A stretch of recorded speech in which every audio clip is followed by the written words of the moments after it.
Welcome to another edition of Rules, Studies, and Information.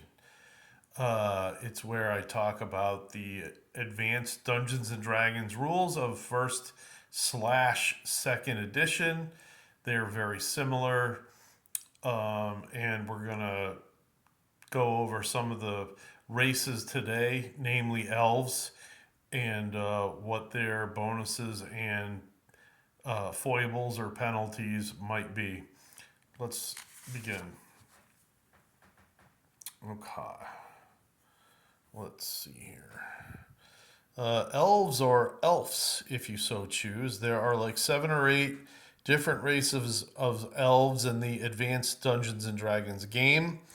The original player's handbook says the high elf, golden hair with blue or green eyes, are the most common type. Each have their own abilities, bonuses, and penalties, and features making each quite unique. So I won't even try to list the features here like I did for the dwarves. 1875 is the maximum amount of strength that an elven male can have. However, I would say a wood elf who gets +2 on strength could have an 1899. You might consider that homebrew, but it stands to reason if they get a modifier like that, they should be stronger than other kinds of elves. Languages spoken by elves. Elves get common and elven for free. Ignore the automatic languages spoken bit. Elves also select languages known by their intelligence score, so 0 up to 7. Here I have a quick table for my players, and it says exactly what they would have. Drow elves, +1 dexterity, -1 to con. Gray elves, +1 intelligence, -1 to con, +1 dexterity, and -1 to con for high elves. Valley elves, +1 to intelligence, and -1 to con. Wild elves, +2 to strength, and -2 to constitution. Wood elves, +1 to strength and -1 to intelligence. And sea elves, +1 to dexterity and -1 to intelligence. And it's also good to note that sea elves need to be in contact with water continually. Otherwise, their skin begins to get terribly bad. Let's see. Continuing on. Let's see here. Important note: elven magic users, mages, illusionists, magic users, wizards, mage specialists, whatever you prefer to call them, cannot cast spells while wearing metal armor. I know the first edition player's handbook states that incorrectly, so no, you won't be able to take advantage of what it says in that book. No character except druids, leather, and clerics, any, can cast spells while wearing armor. Case closed.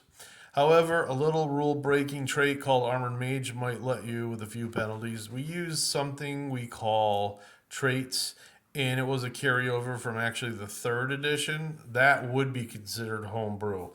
But alternate rules are what make the game great, and if a player really wanted to do it, he would have to probably give something up in order to do that, or get penalized by some sort of thing, like maybe wearing leather. He might miscast a spell 15 to 20% of the time, that sort of thing.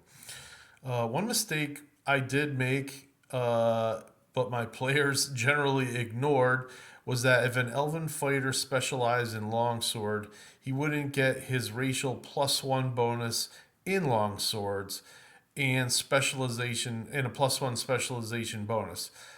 Well, your elven fighter will get this, and of course, any bonus to hit from high strength. Rolling well enough, you could get +3 or even +4 to hit. So, if you had an elven fighter with like 75 strength, 1875 strength, you would get +2 to hit with that. And then because you're an elf, you're getting another +1, and because you're a specialist, it would be at 4. It would be +4, and this would be at first level. Um, Tough for the DM to try to halt that progression. But there you go. That's one tough fighter. But of course, they get less hit points because of their fragile makeup. In other words, most of them get a penalty on their constitution. So it all depends on what type of elf you're playing and all that. So I just want to go over here. Finally, we'll talk a little bit about some of the other things that elves might get. Let's see. Elves. All elves must follow the racial maximum and minimum chart, no matter what variety they pick. Note that elves may still have a constitution of 18, even though there are no possible way to roll the score. Again, we came up with something called above racial norms trait. I don't expect any of you to understand or probably want to add that. There's no possible way to list all the abilities of the different elven races listed here. See the player's handbook or Unearthed Arcana hardcover for more information. Most of the elves have the no sleeping or very little sleep. I think they sleep half as much as humans. They call it reverie. And they get, certain elves get weapon bonuses, or say the drow, they get penalties in light. There's a lot of different things that different elves get. And I guess I won't talk about those here and now, maybe at a later time. All right, that's all I'm going to do tonight. Thank you.